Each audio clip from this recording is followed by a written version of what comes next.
Уважаемые коллеги, поздравляем вас с Днем связи и информатизации. За 20 лет нашего существования АО «Транстелеком» стала отдельной большой семьей. Когда пандемия парализовала весь мир, только связь осталась единственным каналом общения между людьми.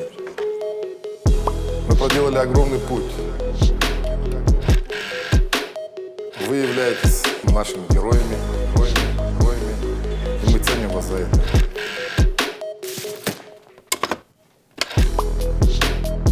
Мы справимся с любыми вызовами, так как компания существовала 20 лет именно за счет работников, таких как вы. С праздником, дорогие коллеги! С Днем связи!